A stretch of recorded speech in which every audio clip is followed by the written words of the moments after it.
Bonjour à toutes et à tous. Pour ceux qui nous rejoignent donc pour ces 2 jours de l'énergie, bienvenue à ceux qui nous suivent depuis hier. Donc cet événement 100% en ligne est organisé par Enoptea. Je vous fais un petit pitch technique avant de commencer. Du coup, n'hésitez pas à utiliser le chat. Alors, on m'a annoncé juste à l'instant, là, Lisa, donc, qui sera notre conférencière, m'a indiqué que sur Firefox, apparemment, le chat n'apparaissait pas. Donc, si vous voulez chatter avec les autres participants, n'hésitez pas à passer notamment par l'application Zoom. Vous aurez vraiment 100% des fonctionnalités pour interagir avec les conférenciers et les autres participants. Vous avez également la fonctionnalité questions et réponses qui permettra donc à Lisa et Alexis de répondre pendant la conférence à toutes vos questions, d'interagir, etc. Donc, je vais demander à Alexis et Lisa de venir me rejoindre et ils vont vous parler donc de l'intelligence artificielle au service de l'énergie. Bonjour. Bonjour Lisa, bonjour Alexis. Je vous laisse partager votre écran et puis je vous souhaite une bonne conférence. Très bien.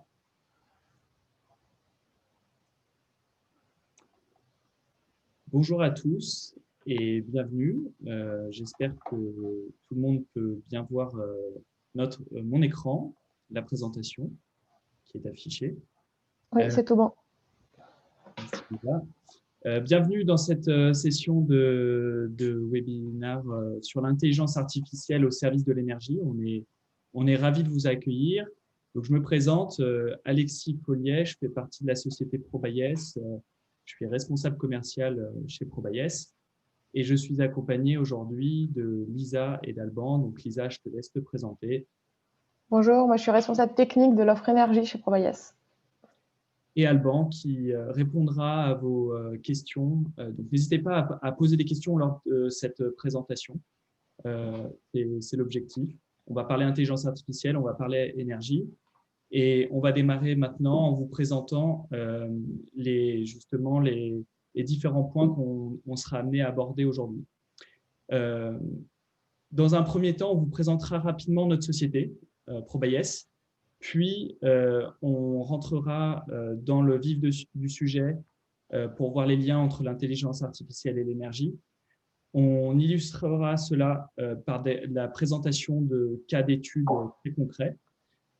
On aura un zoom sur qu'est-ce qu'une démarche projet d'intelligence artificielle et quelles sont les applications possibles.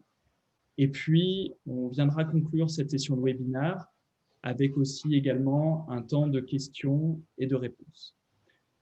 Pour commencer, Probayes, donc c'est une société qui est composée de 57 personnes, qui a été créée en 2003 et qui a été rachetée en 2016 par le groupe La Poste. Donc, Probayes est une filiale du groupe La Poste et ce qui fait de nous un tiers de confiance. Donc, vous l'avez bien compris, notre spécificité, c'est d'être des experts en intelligence artificielle et en data science. Et notre siège est à Grenoble. On a une agence importante à Paris. Les activités qu'on va être amenés à délivrer sont des solutions sur mesure d'intelligence artificielle et data science. On a quelques produits sur étagère pour venir répondre à des usages bien spécifiques. Et on a une activité assez importante également de formation.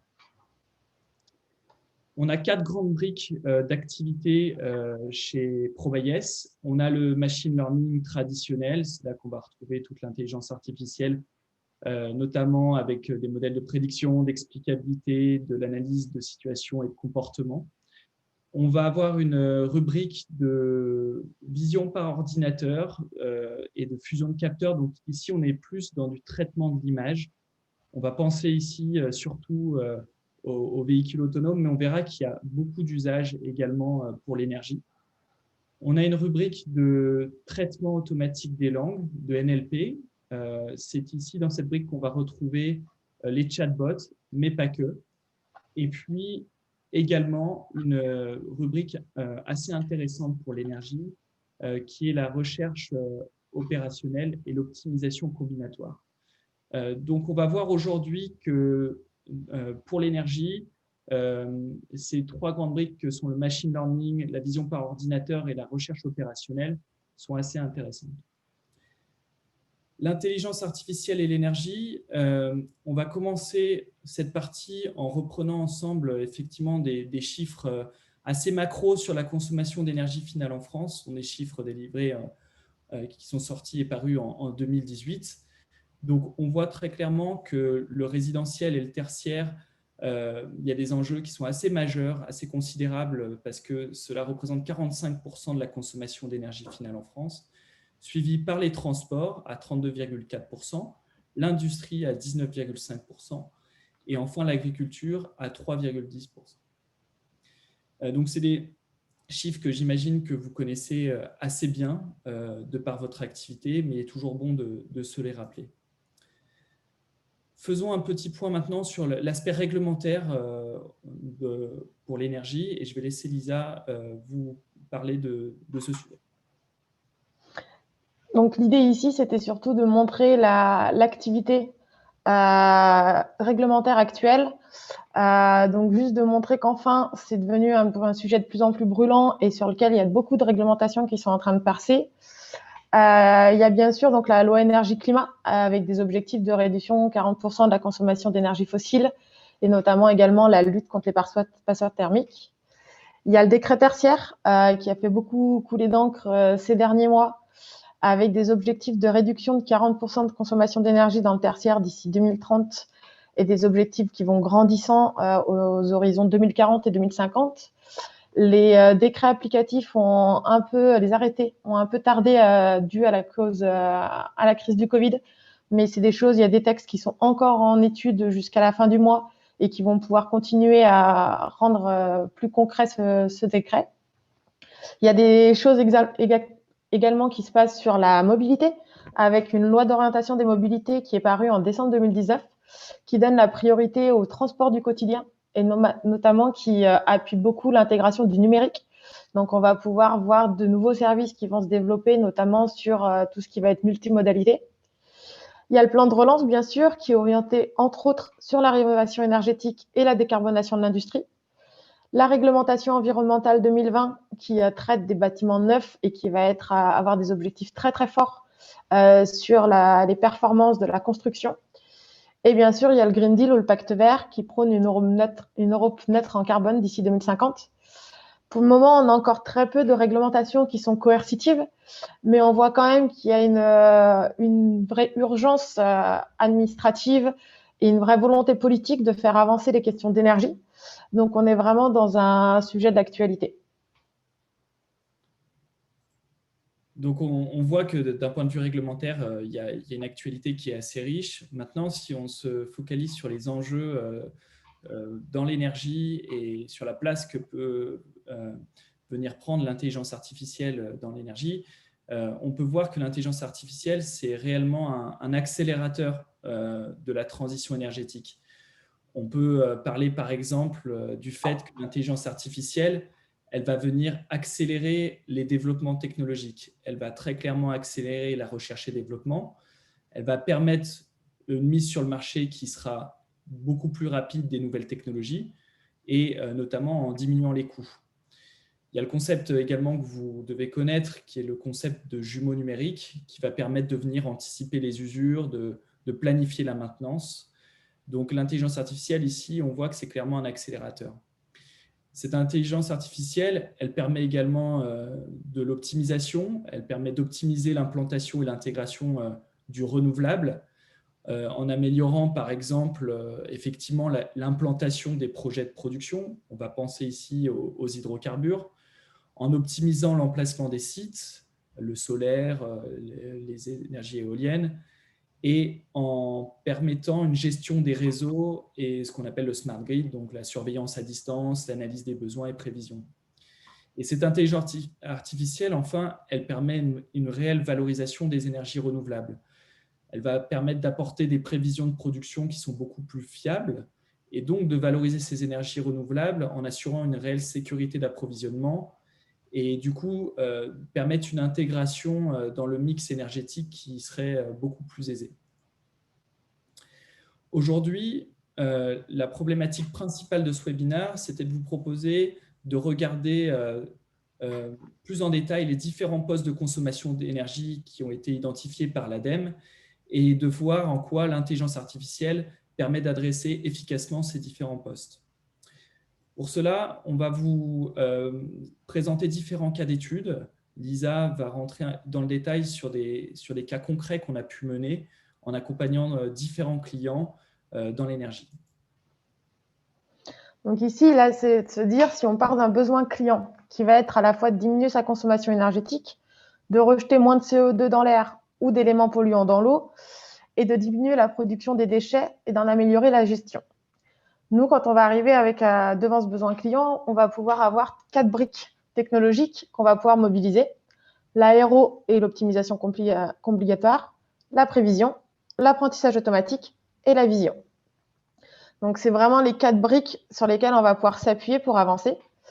Donc, si on applique tout d'abord l'optimisation combinatoire et qu'on voit un peu plus qu'on va pouvoir appliquer, on va pouvoir aller vers de l'optimisation du réseau de transport, à la fois distribution, transit, tournée, pour aller vers la diminution des kilomètres parcourus et donc de l'énergie nécessaire à parcourir ces kilomètres. On peut également aller sur des problématiques de dimensionnement stock et d'organisation spatiale. Typiquement, si on a des espaces de stockage pour des aliments ou des choses qui ont nécessité d'être réfrigérées ou chauffées, l'intérêt d'avoir un stock qui est relativement bien dimensionné, ça va permettre de diminuer cet espace de stockage. Et de la même façon, on va également pouvoir, si on a des stocks différenciés, qui vont avoir à la fois certaines parties besoin d'être réfrigérées, d'autres chauffées, l'organisation spatiale va nous permettre d'avoir une organisation un peu plus cohérente d'un point de vue énergétique et typiquement de ne pas mettre un stock réfrigéré juste à côté d'un stock chauffé, ce qui va entraîner des perditions thermiques entre ces zones d'un besoin d'isolation, alors que si on a un gradient de température un peu plus progressif sur l'intégralité du stock, ça aura beaucoup plus de sens d'un point de vue énergétique.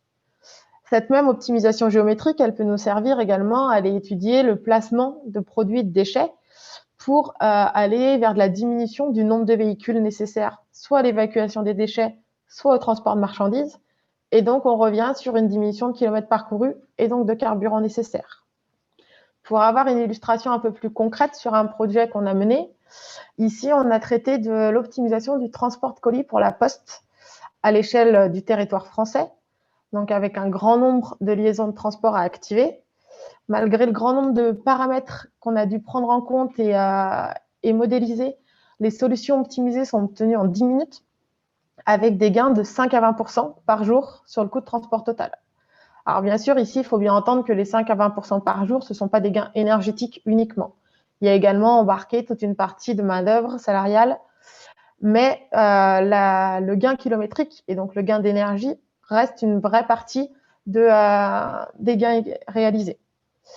Le projet a mené à la mise en place d'un simulateur qui permettait de faire lancer des simulations basées sur de nombreuses données et paramètres de type volume, différents sites, les véhicules, les coûts, et de visualiser les solutions optimisées. Donc là, c'est vraiment l'idée de fournir au client final, à l'opérateur du réseau, un outil d'aide à la décision pour qu'il voit l'impact d'un choix d'orientation de son réseau. De la même façon, sur un autre sujet, toujours en mobilisant des compétences de recherche opérationnelle et d'optimisation combinatoire, on a mené un travail avec Toyota sur l'optimisation de la consommation d'un moteur hybride. Dans ce projet-là, on avait un parcours routier défini et l'idée était de définir des stratégies optimales de gestion du moteur hybride en fonction de ce parcours routier, tout en respectant les consignes et les contraintes sur la gestion de la batterie pour garantir sa performance sur le long terme et pas venir faire des charges trop régulières qui viendraient abîmer et endommager les performances de la batterie sur le long terme. Maintenant, si on veut venir mobiliser d'autres briques, comme l'apprentissage automatique, c'est quelque chose qu'on a fait dans un partenariat avec un collectif autour de la métropole d'Aix-Marseille sur la qualité de l'air. L'idée était de détecter les anomalies sur les données IoT de qualité de l'air.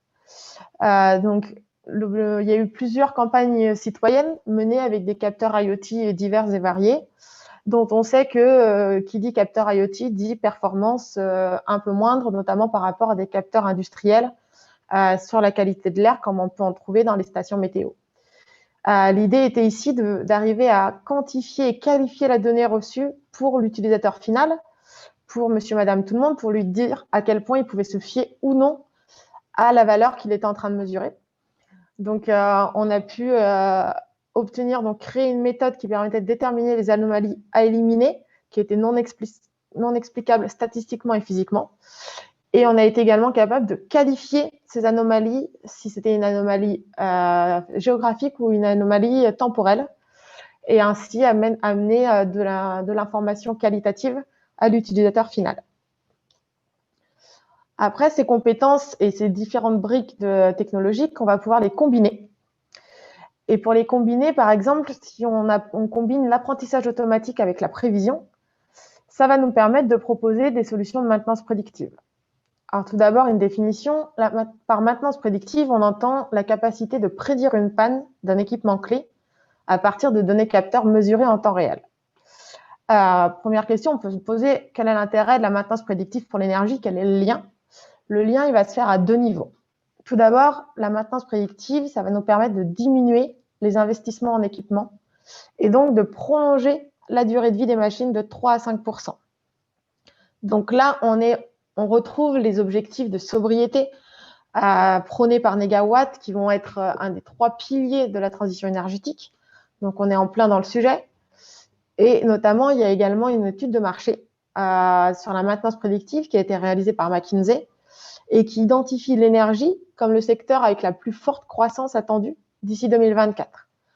Donc, on est vraiment sur un outil qui va pouvoir servir les acteurs de l'énergie et également servir les objectifs de la transition énergétique.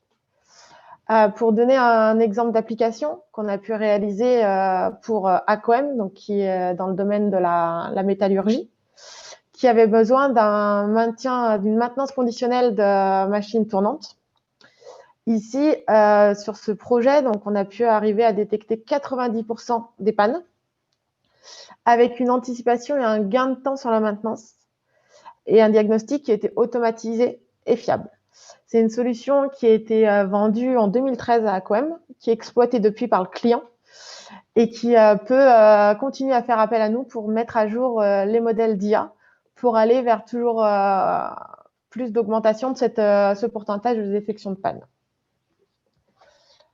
Ensuite, on peut également aller encore plus vers de la combinaison de compétences et aller en combinant optimisation combinatoire, prévision et apprentissage automatique. Si on se rappelle le petit camembert qu'on a vu au début de cette présentation, le bâtiment tertiaire et résidentiel représente 45% de la consommation en énergie finale en France. C'est pour ça qu'ici, on a développé non plus un projet, mais bien un produit Bâtissence pour la gestion énergétique des bâtiments, dont l'objectif est de réduire la consommation énergétique tout en garantissant le confort, bien sûr. Sinon, c'est simple, on éteint tous les chauffages, on va faire des économies monstrueuses. La démarche ici, c'est que notre brique d'apprentissage automatique et de modélisation va nous permettre de modéliser par zone le bâtiment et d'en apprendre le comportement thermique. Ensuite, la prévision va nous permettre d'intégrer les prévisions météo et de prédire le plan optimal de relance des équipements thermiques. À partir de là, on va pouvoir vraiment garantir le confort demandé par l'utilisateur final tout en minimisant l'énergie nécessaire pour l'atteindre. C'est un produit qui a été déployé sur plusieurs bâtiments qui permet jusqu'à 40% d'économie d'énergie en chauffage et climatisation et qui a un retour sur investissement entre 6 et 24 mois principalement dépendant du besoin en investissement et en instrumentation initialement du bâtiment. Pour un bâtiment qui est quasiment tout équipé avec tous les capteurs nécessaires, il y a très peu le retour sur investissement est très rapide. Pour un bâtiment où il y a besoin de faire un effort un peu plus conséquent, le retour sur investissement peut être un peu plus lent. C'est une solution qui a été labellisée ce mois-ci par la Fondation Solar Impulse. Ensuite, si on aborde un sujet qu'on n'a pas du tout traité pour le moment, qui est la vision. La vision, tout d'abord, pour un peu de contexte, on se rend tous de plus en plus compte que les drones, on en retrouve l'utilisation à titre loisir, certes, mais de plus en plus également à titre professionnel, pour plusieurs raisons. Tout d'abord, la sécurité du personnel, pour des actions qui peuvent être compliquées d'un point de vue sécurité, pour permettre d'approcher des régions et des lieux difficiles d'accès, ou tout simplement pour obtenir des images globales de systèmes étendus. Dans le domaine de l'énergie, on voit déjà de nouveaux usages, notamment du côté de la CCIAG, donc la compagnie de chauffage de Grenoble, qui s'est servi de drones pour détecter les fuites sur le réseau de chaleur de Grenoble. Mais on peut également s'en servir pour aller suivre les lignes de transport d'électricité. Qui dit génération d'images dit besoin d'aller traiter ces informations, d'aller en tirer l'information pertinente et de les analyser. Ici, la vision au sens intelligence artificielle, elle va nous permettre de proposer un traitement automatisé de ces images générées et donc un gain de temps conséquent pour les opérateurs de réseau. Là aussi, l'IA, il faut vraiment la voir comme un outil d'aide à la décision pour l'opérateur de réseau. C'est quelque chose qu'on a pu d'ailleurs faire pour mettre un petit peu d'illustration sur de la caractérisation du taux de défaut dans des images de microstructures. Vous voyez ici deux exemples d'images, donc une avec 10% de pixels en défaut et une autre avec 40 à 50% de pixels en défaut. L'objectif du projet était de quantifier de manière automatique la proportion de pixels en défaut, de proposer une aide au diagnostic aux opérateurs et de générer automatiquement des annotations dans le but d'alimenter les bases de données pour les études en amont pour aller comprendre l'origine de ces défauts. Sur ces projets, on est arrivé avec un pré-traitement automatique de plus de 75% des images fournies, une erreur moyenne de 16% par rapport à la notation de ces images. Et c'est une bibliothèque qui est en cours de test chez le client. Ce qu'il faut bien voir ici, c'est que l'intelligence artificielle, elle est agnostique au domaine. Donc, elle peut traiter aussi bien des informations, des images de systèmes physiques, comme des images satellitaires, comme des images thermographiques. Elle met vraiment aucune physique derrière ces images et donc elle va pouvoir les traiter exactement de la même façon. Merci Lisa pour la présentation et toutes ces explications des projets menés dans l'énergie. Donc, on en a encore beaucoup d'autres, hein. On a essayé de vous présenter ici un panel de projets assez divers qui reprend les grandes briques technologiques maîtrisées par ProBayes. Donc, pour rappel, effectivement, la vision, le traitement de l'image, le machine learning et puis la recherche opérationnelle. Donc, soit utiliser une seule de ces briques, soit faire une combinaison entre différentes briques techno d'intelligence artificielle pour mener un projet à bien. Dans tous les cas, quel que soit le projet, on a une démarche qui est assez identique avec notamment nos clients et leur équipe métier. Donc, on a une démarche très collaborative avec les équipes métiers de nos clients. On a une première phase de conseil qui va dépendre du degré de maturité sur ces sujets chez nos clients, où on va aider justement dans le choix des données à exploiter et aussi dans les projets à mener parfois en fonction du degré de maturité.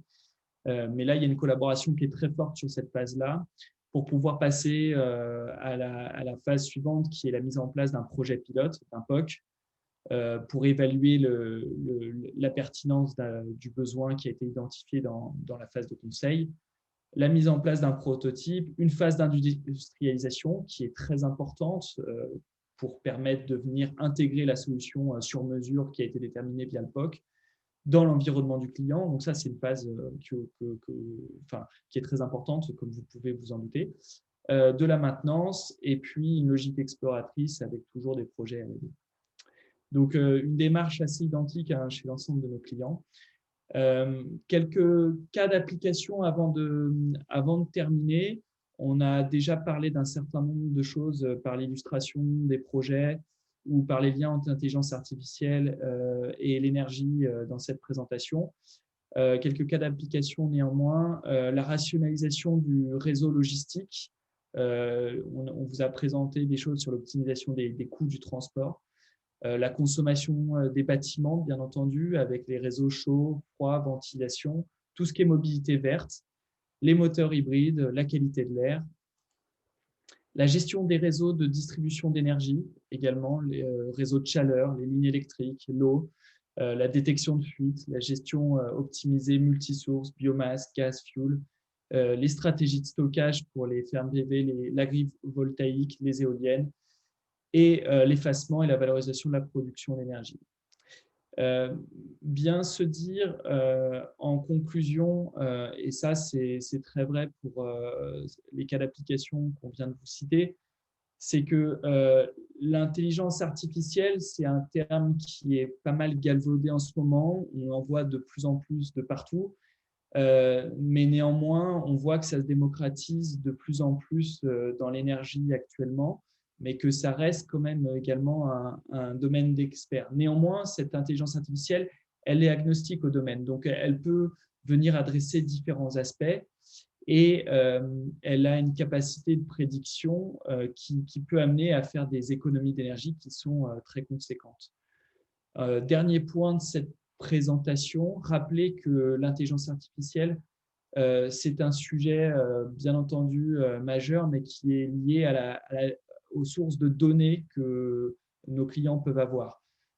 Ces données usuelles, elles peuvent être de différentes natures. Ça peut être du texte, ça peut être des champs multisources, ça peut être des images, lidar, point clé, imagerie médicale.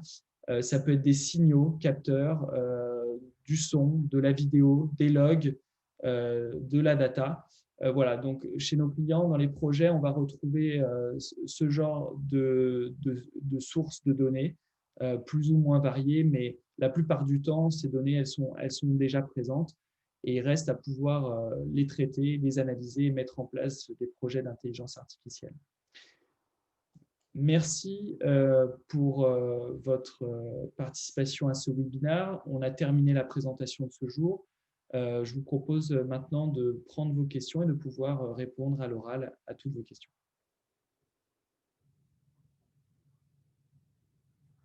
Est-ce que nous avons des questions ?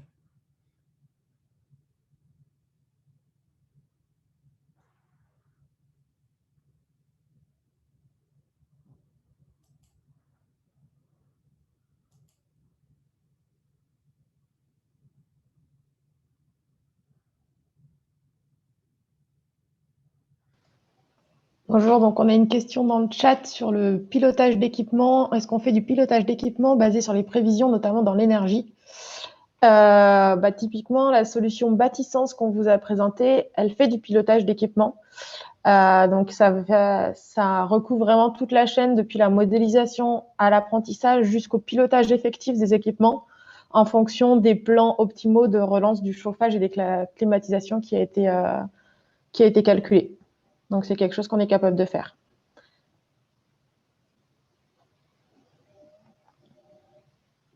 On a une deuxième question. Vous différenciez apprentissage, qui n'est pas une méthode, de machine learning, qui est une méthode. Quelle méthode pour l'apprentissage ?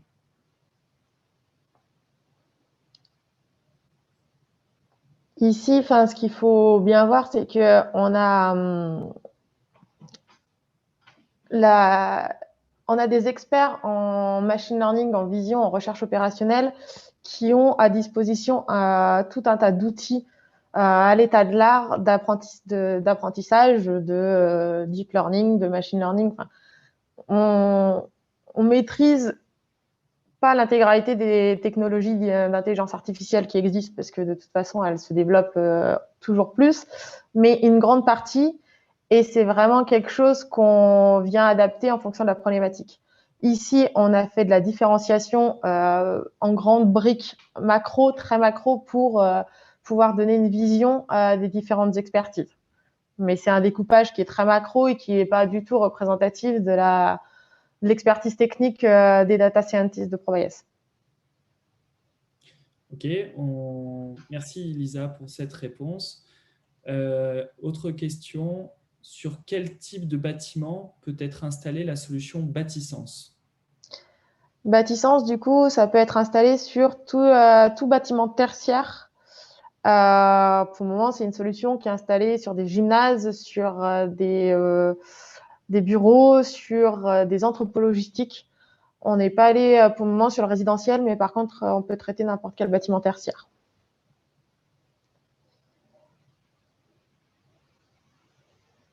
Nous avons une autre question. Êtes-vous capable de vous intégrer au système informatique de vos clients?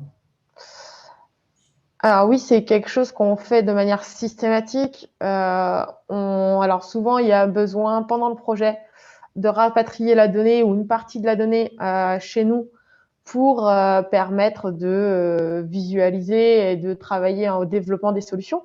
Par contre, à terme, l'industrialisation se fait en fonction des besoins, l'infrastructure du client, de manière à ce qu'il puisse, qu'il n'y ait pas d'autres choses à installer et qu'on puisse récupérer l'information directement dans son flux et lui la restituer de la manière la plus pertinente.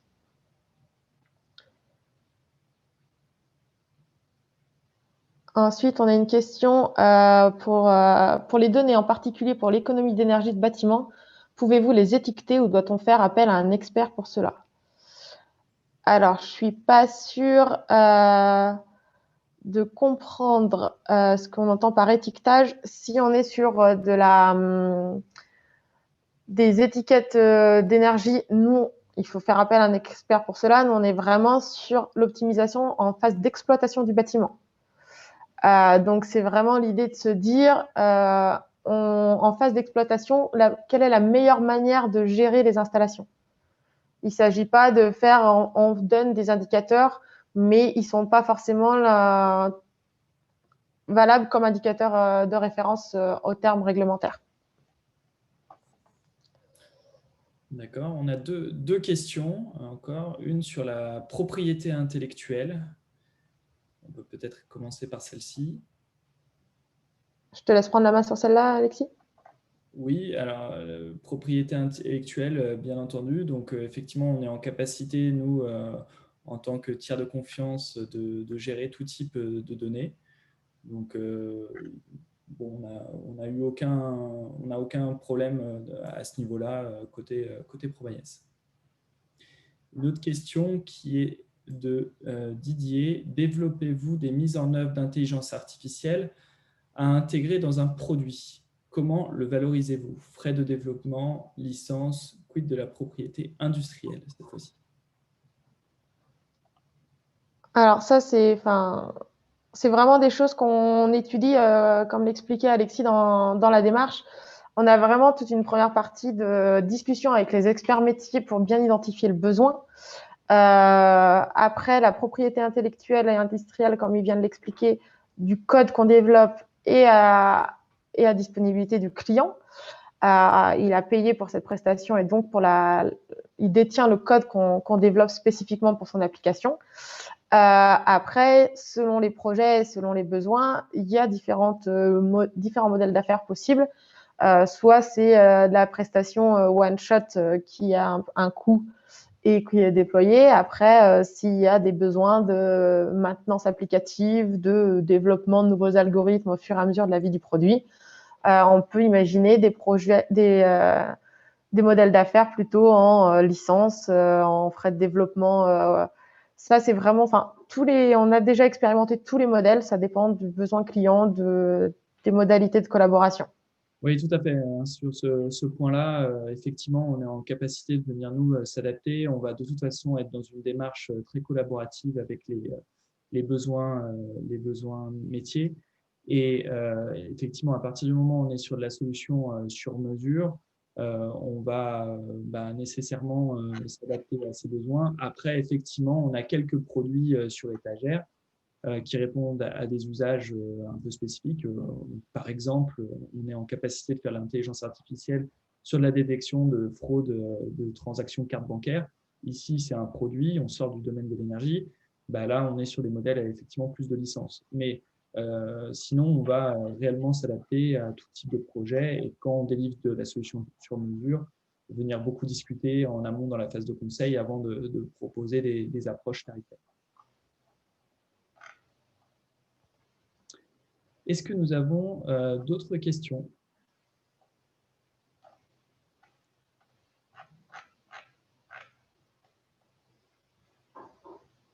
On va attendre encore une petite minute pour voir si une question ou deux arriverait.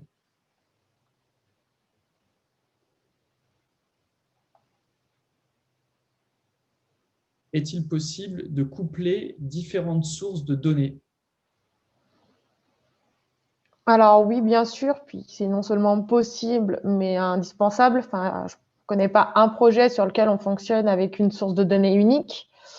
Donc oui, enfin, généralement, on récupère toute la donnée nécessaire, pertinente. Alors, on fait le tri aussi parce que ça ne sert à rien de s'encombrer de gigaoctets de données quand ce n'est pas nécessaire.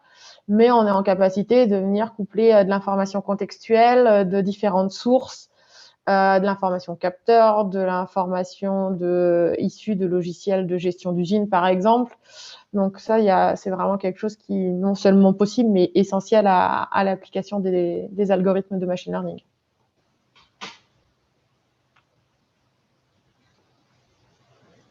Parfait. Alors, on attend encore peut-être une minute, voir si une question arriverait. En attendant, vous avez effectivement nos coordonnées ici.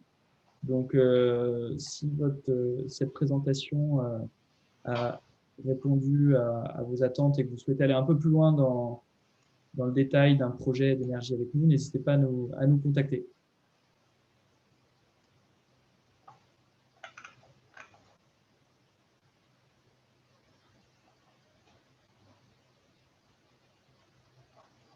Ok, pas d'autres questions. Donc, je propose qu'on termine ici cette présentation.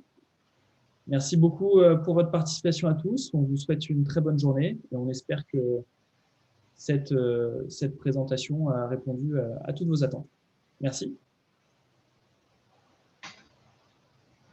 Merci beaucoup Alexis, merci beaucoup Lisa et merci aussi à Alban dans le chat d'avoir modéré. Merci à tous les participants d'avoir posé des questions. C'est toujours aussi agréable d'avoir justement de la participation et de voir que vous avez envie d'apprendre et de savoir et que vous posez justement des questions. Je pense que Alexis et Lisa y ont très bien répondu.